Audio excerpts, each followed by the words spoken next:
Majorly जो amendments हम बात करेंगे आज, वो नोटिफिकेशन नंबर 90 से 94 की चर्चा होगी। सारे के सारे नोटिफिकेशंस 22 दिसंबर 2020 को आए हैं, और हम ये जो आज डिस्कस कर रहे हैं इसको मैंने 7 पार्ट्स के अंदर बांट दिया है। मतलब अगर अपन अलग अलग इनको क्लासिफाई करना चाहें तो रेस्ट्रिक्शन ऑन अवेलिंग आईटीसी, एक पॉइंट है अवेलमेंट ऑफ आईटीसी। अब हम सभी लोग जानते हैं एक कंसेप्ट है availment of ITC. Availment of ITC deals with whatever ITC you are taking in GSTR 3B। हम सभी लोग इस बात को लेकर भी अकस्टम्ड हो चुके हैं। Now GSTR 3B is a return retrospectively since 1st of July 2017. What I mean to convey is GSTR 3B is now considered as a return retrospectively since the inception of GST. ये बात काफी ज्यादा important है। Anyways, availment of ITC is to be considered whatever ITC you are taking or you are availing in 3B, because otherwise there can be different terms. One term is availment of ITC, one term is taking ITC, another term can be utilization of ITC. You know, there can be huge confusion. Second point, restriction on utilization of ITC. इन दोनों के अंदर भी अलग अलग जो important changes हुए हैं वो अपन डिस्कस करेंगे। Then third point, blocking of GSTR 1। Then suspension and cancellation of registration, ये भी काफी ज्यादा एक इंपॉर्टेंट कंसेप्ट सा उभर कर आया है इस नोटिफिकेशन नंबर 94/2020 के हिसाब से, central tax. Okay, then changes in validity of e way bill. ये जो ई-वे बिल की वैलिडिटी है, जो पहले एक पूरा दिन मिलता था 100 किलोमीटर के लिए, अब वो 100 किलोमीटर की जगह exactly double meaning there by 200 kilometre कर दिया गया है। ऐसा क्यों किया है वो जैसे जैसे सेशन प्रोसेस होगा अपन आगे डिस्कस करेंगे। Then changes in registration process, although such changes in registration process are yet not being notified. ये काफी ज्यादा इंपॉर्टेंट बात है। मैं इसका रीजन भी आपको थोड़ा सा बताने की कोशिश करूंगा कि किस कारण से अभी तक ये रजिस्ट्रेशन प्रोसेस के जो चेंजेस हैं इंप्लीमेंट नहीं हुए हैं, क्या कारण रहा होगा। And then there is another category of some other amendments. Okay, so let's begin with one of the major and the really the disputed one, restriction on availing ITC, Rule 36 of Rule 4. See, since the beginning itself, since the time when Rule 36 of Rule 4 has been introduced, what I mean to convey is since 9th of October 2019 बोल रहा हूं, मतलब आज से सवा साल पहले, आज से करीबन सवा साल पहले की बात करें, जब ये पहली बार रूल 36 रूल 4 आया था, तभी से ही इसमें बहुत सारा इवन अपन सोचेंगे तो sometimes you will feel that this is against the interest of assessee और this is absolutely pro revenue something, और some people may say how can rule 36 rule 4 may impose any restriction when there is no underlying section to implement such rule. You know what I mean to convey is section 43A has yet not been made applicable. वो अभी तक आपके पास apply ही नहीं हुआ है। तो क्या rule 36 rule 4 जो नोटिफिकेशन नंबर 94 में अभी दोबारा अमेंड किया गया है, क्या वो अमेंडमेंट सही रहेगा? क्या वो अमेंडमेंट आपके पास वैलिड रहेगा? ऐसे कई सारे विचार आपके मन में आएंगे। Let's have a look at rule 36 rule 4। ध्यान से सुनिएगा। बेसिकली जो रूल 36 है that deals with documentary requirements and conditions for claiming input tax credit. अब इसमें क्या पहले था, क्या क्या चेंजेस होते गए, मैं आपको सब बोलता जाऊंगा। ITC to be availed, availment का यहां मतलब हम सिर्फ और सिर्फ 3B से देख रहे हैं, ठीक है। ITC to be availed by a registered person. अब डेफिनेटली ये जो रजिस्टर्ड पर्सन है अपने पास, ये कंपोजिशन रजिस्टर्ड नहीं होगा, ये नॉर्मल रजिस्टर्ड है। नॉट ओनली दिस, ये एक ऐसा रजिस्टर्ड पर्सन है who is not dealing in absolutely exempted goods. आप समझ रहे हैं, क्योंकि उसे तो फिर आईटीसी मिलेगा ही नहीं, राइट। तो हम यहां पर बात कर रहे हैं एक ऐसे रजिस्टर्ड पर्सन की जो हमारी जो आउटवर्ड सप्लाई देता हो वो टैक्सेबल है, राइट। तो अपन वापस देखें, आईटीसी टू बी अवेल्ड की बात कर रहे हैं, जो अब लेनी है। ITC to be availed by a registered person in respect of invoices और debit notes, the details of which have not been uploaded. पहले ये कहानी 9th of October 2019 से लेकर अभी 21st of December 2020 तक ये अपलोडेड पे थी।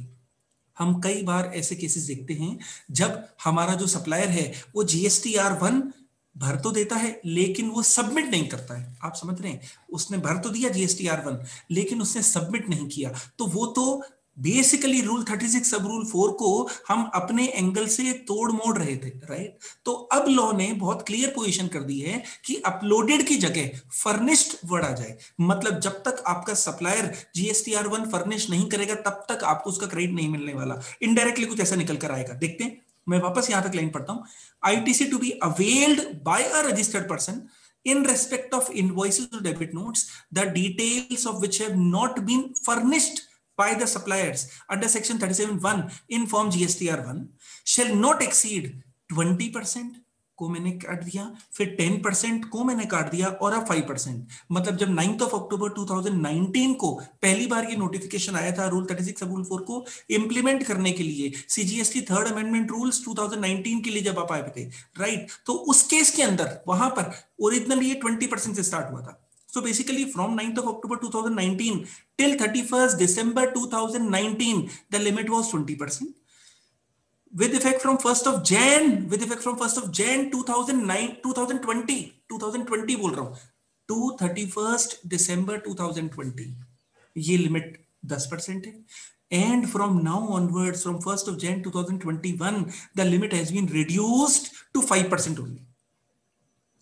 ओके, तो shall not exceed 5% of the eligible credit available। अब ये eligible credit का क्या मतलब है अपन डिस्कस करेंगे, आगे देखते हैं। of the eligible credit available in respect of invoices or debit notes the details of which have been furnished by the suppliers under section 37(1) in form GSTR1। तो पहले तो आप ये समझें इसमें चेंजेस क्या क्या हुए हैं। पहली बात, अपलोडेड की जगह सब जगह फर्निश हो गया, दो जगह ऐसा हुआ। दूसरा इंपॉर्टेंट चेंज, अभी तक सिर्फ और सिर्फ अंडर सेक्शन 37(1) था। इसमें ये जो आगे वाले जो ब्लैक फॉन्ट के अंदर मैंने वर्ड्स लिख रखे हैं in form GSTR1, even this has been introduced in this rule. इसका मतलब ये हो गया कि यहां पर ये बात GSTR1 के हिसाब से कर रहा है। अच्छा, नॉट ओनली दिस, जब आपके पास क्वार्टरली रिटर्न लेकिन monthly payment scheme, meaning thereby QRMP scheme, जो भी अगेन 1st of Jan 2021 से अप्लाई हो जाएगी, जब आपके पास QRMP स्कीम अप्लाई हो जाएगी, इन दैट केस GSTR1 के साथ साथ में यहां पर इनवॉइस फैसिलिटी फर्दरेंस भी आपके पास यहां पर IFF फैसिलिटी जो है वो भी यहां पर इंट्रोड्यूस हो जाएगी, राइट। Okay fine. तो अगर अपन इस बात को ढंग से करें, अगर अपन इस बात को कंसिडर करें तो इस तरीके से हो गया, जो भी आपके सप्लायर्स ने खुद के GSTR1 में अपलोड कर दिया है वो आपको दिखेगा। सर हमें कहां दिखेगा? क्या वो आपको GSTR2A में दिखेगा या GSTR2B में दिखेगा? ओहो, इसका मतलब इसमें भी बहुत बड़ा कंफ्यूजन हो सकता है कि क्या आपको इस लिमिट को निकालने के लिए GSTR1 कंसिडर करना चाहिए, सॉरी मतलब GSTR2A कंसिडर करना चाहिए या GSTR2B कंसिडर करना चाहिए। GSTR2A कंसिडर करना है या GSTR2B कंसिडर करना है, ये भी अपने आप में एक बड़ा मुद्दा है, राइट। तो एक बार आप ऐसा मान लीजिए कि हमें फॉर ऑल पर्पस यहां पर GSTR2B कंसिडर करना चाहिए। क्या होगा, क्या डिफरेंस है दोनों में, वो अपन करेंगे डिस्कस। एनीवेज, तो जो भी आपको ITC आपके GSTR2B में दिख रहा है, जो भी ITC आपको GSTR2B में दिख रहा है, उसमें से आप एलिजिबल वाला ले लीजिए। वैसे भी GSTR2B के अंदर इनएलिजिबल अलग दिख रहा है तो उसको आप हटा दीजिए, बेसिकली केवल एलिजिबल वाला ले लीजिए। और उसमें मैक्सिमम उसका 105% तक आप ITC ले पाएंगे इस मंथ की 3B के अंदर। ये बहुत ही ज्यादा इंपॉर्टेंट बात हो जाएगी। ओके, डेफिनेटली ऐसे जो आपके पास सप्लायर्स होंगे जो कंपैरेटिवली लेट फाइलर्स हैं या नॉन फाइलर्स हैं या वो कंप्लायंट नहीं हैं, उस केस के अंदर आप उनको अगर पेमेंट कर भी देंगे तो भी आपकी ITC ब्लॉकेज की प्रॉब्लम यहां पर चलती रहेगी। ओके, अभी तक ऑलरेडी भी हम जो नवंबर की रिटर्न जो हम लोगों ने भरी है, अभी ऑलरेडी GSTR3B उसमें ऑटो पॉपुलेटेड आ रहे थे। हम अगर उन फिगर्स को चेंज कर रहे थे तो it was being highlighted as red, as if it was trying to give an indication कि प्लीज चेक द फिगर्स। हम तो एक बार भर चुके हैं लेकिन आप एक बार प्लीज चेक करें जो आपने फिगर रिवाइज करे हैं, राइट। तो इस तरह की पोजीशन अभी थी। अब क्या 1st of Jan के बाद हम वो डिटेल्स चेंज कर पाएंगे, ये पहला question. It is yet not very clear कि क्या हम ऐसा चेंज कर पाएंगे। टू माई अंडरस्टैंडिंग हम वो चेंज कर पाएंगे, पहली चीज। दूसरी बात, वो जो इंफॉर्मेशन आपके पास ऑटो पॉपुलेटेड दिखेगी 3B के अंदर, क्या वो GSTR2A से दिखेगी या 2B से दिखेगी? again that will be definitely be uploaded from GSTR 2B. तो बेसिकली अब GSTR 2A और 2B के अंदर क्या डिफरेंस है आप ऐसे समझिए। देखिए ऐसा है, GSTR 2A तो अपने आप में डायनामिक फॉर्म है। मैंने 10 अलग अलग सप्लायर से इनवर्ट सप्लाईज ली, किसी ने टाइम पर रिटर्न भर दी, किसी ने लेट भरी, किसी ने आज तक नहीं भरी, राइट। तो जिसने लेट भरी वो जब भी अपनी GSTR 1 भरता है तब ऑटोमेटिकली मेरा 2A चेंज हो जाता है। दूसरी इंपॉर्टेंट बात, सिर्फ यही नहीं, आपके पास GSTR 2A अगर किसी ने और अगले महीने तक भरी तो भी आपके पास यहां पर रिफ्लेक्ट होता जाता है। ऐसी कई सारी चीजें हैं, राइट। तो लेकिन GSTR 2B जैसे आपको तो इनपुट लेना है, मतलब आपको 3B की जब रिटर्न भरनी है तो वो नेक्स्ट मंथ की 20 तक भरनी है। तो नेक्स्ट मंथ की 11th मिडनाइट 11:59 PM पर जो भी आपके पास, जब तक जितने सप्लायर्स ने अपना GSTR 1 अपलोड कर दिया, केवल उतना ही आपको GSTR 2B के अंदर रिफ्लेक्ट होगा। इसका मतलब ये हो गया, now it is highly very very very pertinent and important to please revisit your terms of contract. और आप अपनी टर्म्स ऑफ कॉन्ट्रैक्ट के अंदर ये वर्डिंग्स, ये क्लॉज जरूर डलवाइए कि अगर किसी कारण से आपने GSTR 1 में अपलोड करने में डिले करा, then whatever consequences will be there, you have to bear for the same. आप समझ रहे हैं, this can be very very very important aspect as far as legal drafting is considered. ये बहुत ज्यादा इंपॉर्टेंट बात है। ओके तो बेसिकली जितना भी आपके पास ITC GSTR 2B में रिफ्लेक्ट होगा ऑन से for example 12th morning of next month, right, उतना +5%, मतलब एलिजिबल की बात कर रहे हैं, उतना +5% ITC आप अपने 3B के अंदर ITC क्लेम कर पाएंगे।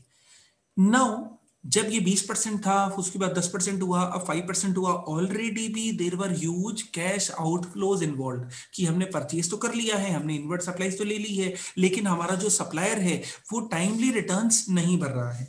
तो उस कारण से हमारे पास बहुत सारा आउटवर्ड कैश आउटफ्लो हो रहा था, राइट। तो हमारे पास कैश क्रंच बढ़ता जा रहा था। अगेन अगेन जब ये 5% हो जाएगा तो सच calculation and such matching mismatching would be again very very very tedious job।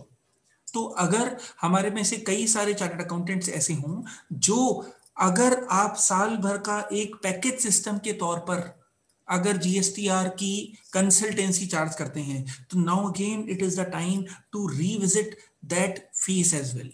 क्योंकि अगर वो रिकंसिलिएशन भी आपको करना है, then definitely it will require huge amount of energy, man power, time, तो you must revisit the fee charge.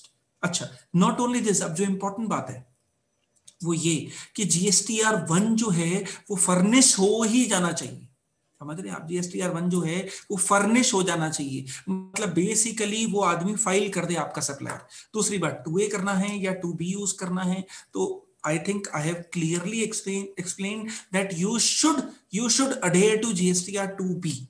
Definitely इसमें client को बहुत सारी प्रॉब्लम्स आएंगी, and there may be cases in which client is having actual real invoices but those invoices are not being shown in GSTR 2B। अब वो आपके पास नहीं दिख रहे हैं, अगर आप फिर भी उसका क्रेडिट लेते हैं, आप समझिए, अगर आप फिर भी, आप मतलब क्लाइंट अगर फिर भी उसका क्रेडिट लेते हैं, तो आप जरूर ये बात क्लाइंट को बताइएगा कि भाई इसकी रिस्क आएगी, because definitely system generated notices would appear. आप समझिए, सिस्टम जनरेटेड नोटिसेस आएंगे और इसके अंदर कुछ भी नहीं करना है, with the click of a mouse आपके पास रेंज में जितने भी असेसीज हैं सभी को वो नोटिस चला जाएगा। तो अगेन आपके पास कई सारे नोटिसेस बढ़ते जाएंगे इन GST। ओके तो ब्रॉडली अगर अपन ऐसे सोचें, तो जो भी आपका एलिजिबल क्रेडिट GSTR 2B में दिख रहा है उसका 105% तक आप मैक्सिमम अवेल कर सकते हैं इन GSTR 3B। ओके अब हम 2A और 2B की थोड़ी सी चर्चा की बात करें, तो जैसे जैसे इनवॉइसेस फिल करता जाता है सप्लायर, वो आपके पास चेंज होता जाता है GSTR 2A, right? This will have data pertaining to a particular return period only। In fact, अगर आप 2A जैसे आप अब जो प्रॉब्लम आ रही थी, जो 2B कंसेप्ट क्यों आया, अगर अपन इस डिटेल पे जाएं, राइट, 4-5 महीने हो चुके हैं 2B आए हुए, तो जब 2B कंसेप्ट आया तो किस कारण से आया, क्यों आया, अपन थोड़ा सा गौर अगर इस पे करें तो आपने सपोज GSTR 2A आज डाउनलोड करा, वो डिफरेंट है, आपने GSTR 2A कल डाउनलोड करा, वो डिफरेंट है, आपने 4 दिन बाद डाउनलोड करा, अगेन वो डिफरेंट है। तो अब आपको GSTR 2A तो रात को 12 बजे, रात को 12 बजे, मतलब 11th ऑफ नेक्स्ट मंथ की रात को 12 बजे आपको जीएसटीआर 2 डाउनलोड कर लेना चाहिए था आइडियली। पर क्या ऐसा सब कंप्लायंस पॉसिबल है? नहीं सर, ऐसा कोई कंप्लायंस पॉसिबल नहीं है। And that is the only reason, that is the only reason why GSTR 2B has come into existence, right? So GSTR 2B have the details of invoices filed by the supplier during a return period which will be constant। अब आपके पास GSTR 2A तो क्योंकि dynamic form है, लेकिन GSTR 2B जो है वो static form है, वो चेंज नहीं होगा after the return filing date. Okay, this will have all the invoices filed by the supplier filed during the return period, which may include invoices pertaining to previous returns period। आप समझिए मैं क्या बोल रहा हूं, आपके पास ऐसे भी इनवॉइसेस संभव हैं जो पिछले रिटर्न्स के हों पर इस रिटर्न में आए, वो जीएसटीआर 2B में दिखेंगे। वो 2A में नहीं दिख रहे थे आपको। अगर आपको 2A में वो लेने थे, अगर आपको 2A में वो लेने थे तो आपको उस पर्टिकुलर मंथ का वापस 2A डाउनलोड करना पड़ रहा था, ठीक है। लेकिन 2B के अंदर आपको वो सब फैसिलिटीज मिल रही हैं। मीनिंग देयर बाय आप समझिए जरा, देखो जीएसटीआर 2A का टोटल भी ज्यादा हो सकता है 2B से, और 2B का भी हो सकता है। 2A का टोटल ज्यादा हो सकता है, ये तो बहुत ही कंफर्टेबल है। मतलब आपके अधिकतर सप्लायर्स ने, अगर सभी सप्लायर्स ने अगर 11 तक ही भर दी रिटर्न, जब तो 2A 2B एकदम मैच हो जाएंगे। लेकिन कुछ सप्लायर ऐसे हैं जिनने 15th को, 16th को, 19th तक भरी, राइट, देन 2A का टोटल ज्यादा होगा 2B से। लेकिन सिर्फ यही नहीं, क्योंकि पिछले मंथ के भी इसमें फिगर्स आएंगे, इस कारण से even figure of GSTR 2B may be higher than figure of GSTR 2A। Okay, then अब जो अपन कुछ इश्यूज की बात करें, जरा देखिए ध्यान से। What is supplier dispatches the goods on 26 of Feb 2021 and the goods reach the destination of recipient on 4th of March। से फॉर एग्जांपल दूरी ही इतनी हो कि आपके पास पहुंचने में 6-8 दिन लगते ही, राइट। तो अब इनवॉइस की डेट तो 26 of Feb 2021 होगी, इनवॉइस की डेट, क्योंकि सप्लायर ने वहां से डिस्पैच कर दिया। लेकिन क्योंकि आपके पास वो गुड्स 28 of Feb 2021 तक डिलीवर नहीं हुए, एंड हेंस भले ही जब आपके पास गुड्स आएंगे, जब इनवॉइस में तो 26 ही लिखा है, लेकिन फिर भी आप उन गुड्स का आईटीसी फरवरी मंथ में नहीं ले पाएंगे, राइट। तो अगर अपन 2A के रिजीम से ही चलेंगे तो फिर आपके पास ये जो आईटीसी है ये हमेशा के लिए ही ब्लॉक रह जाएगा। ये बहुत बड़ा एक लैक्यूना अभी भी इस सिस्टम में है। अच्छा, आप जरा देखिए, नॉट ओनली दिस, अगर आपने यहां पर आईटीसी फरवरी के मंथ में ही लेने की बात कर ली तो indirectly you have violated section 16 subsection 2। आप समझ रहे हैं, सेक्शन 16 सबसेक्शन 2 क्लॉज ए का अगर आपने वायलेशन कर दिया तो it may even lead to cancellation of GST number. आप समझिए, ये भी एक इंपॉर्टेंट अमेंडमेंट आया है जो 22 दिसंबर 2020 को ही आया है। तो ये भी एक बहुत ज्यादा स्पेशल बात है कि अगर आपने कोई भी अगर सेक्शन 16 जो आईटीसी के रिलेशन में है, अगर आपने सेक्शन 16 का नॉन कंप्लायंस करा then it may lead to cancellation of GSTN. अच्छा, नॉट ओनली दिस, अगर आपका असेसिंग ऑफिसर इसको ठीक समझे, meaning thereby if he deems it appropriate then he may not issue a show cause notice also, meaning thereby he can cancel your GSTN by virtue of his own, suo motu cancellation हो जाएगा, वो खुद ही कर देगा, आपको कुछ करने की भी जरूरत नहीं है, राइट। तो ये this can be very very dangerous preposition. अच्छा, कई बार ऐसा हो सकता है कि सप्लायर ने टाइमली नहीं भरा, then this may result in huge cash outflow, या आपका क्वार्टरली रिटर्न सप्लायर हो तो अगर वो QRMP स्कीम में है then ITC would be eligible if it is entered in invoice furnishing facility, IF के अंदर अगर वो सबमिट कर दे तो फिर कोई प्रॉब्लम नहीं है, आप अगेन उसका क्रेडिट ले पाएंगे, उसमें कोई इश्यू नहीं आएगा। अगर अपन टेक्निकली बात करें, क्या रूल 36 सब रूल 4 जो है क्या वो होल्ड रह पाएगा, क्या वो इम्प्लीमेंटेड रह पाएगा, क्या लोग इसके अगेंस्ट में कोर्ट में नहीं जाएंगे, वगैरह वगैरह कई तरह की बातें। तो जब सेशन स्टार्ट हुआ था, जब रूल 36 सब रूल 4 की अपने बात स्टार्ट करी थी, मैंने तभी आपको कहा था section 43A is yet not notified and this is the biggest hurdle कि आपके पास रूल 36 सब रूल 4 शायद पूरी तरीके से इंप्लीमेंट क्यों नहीं हो पाए या किस कारण से लोग आगे कोर्ट में गए हैं। अगर अपन थोड़ा सा और इस पे बात करें, probably these case laws can be very very useful for framing replies of your assessee, in case your assessee gets a notice। The constitutional validity of Rule 36 of Rule 4 has been challenged before Honorable High Court, Calcutta High Court, LGW Industries Limited versus Union and others, restricting the availment of ITC subject to furnishing of supplies in GSTR1. कि भाई मेरे supplier के ऊपर कैसे dependent हो गया मेरा ITC, right? Not only this, Delhi weight act के अंदर तो इसके ऊपर दिल्ली हाई कोर्ट का डिसीजन भी है. In case you want I will definitely share it with you. ठीक है. अच्छा, एक गुजरात हाई कोर्ट के अंदर भी कुछ आर्टिकल 14 ऑफ कॉन्स्टिट्यूशन की ऑफ इंडिया की बात करी है. The writ application challenges Rule 36 of Rule 4 before Honorable Gujarat High Court, Surat Mercantile Association versus Union of India on the ground that the same is violative of Article 14 of Constitution of India. तो ये सब आपके पास कुछ important rulings बन सकते हैं, which may be very very important as far as your replies are to be considered. Okay, then the next amendment of the day, restriction on utilizing ITC. Again, this major amendment has been the phenomenal, and it has really increased lot of tensions. ये आपके पास absolutely एक नए addition की तरह rule 86 भी आया है, right? और ये इमीडिएटली इंप्लीमेंट भी हो गया है. क्या बोलता है ये रूल 86 बी, और फिर हम इसके लेक्यूनास समझेंगे, और क्या ये होल्ड कर पाएगा या नहीं कर पाएगा, फिर हम उसकी चर्चा करेंगे, राइट? आप जरा गौर से देखिएगा. नॉटविथस्टैंडिंग, इसका मतलब ये हो गया, it starts with non obstante clause.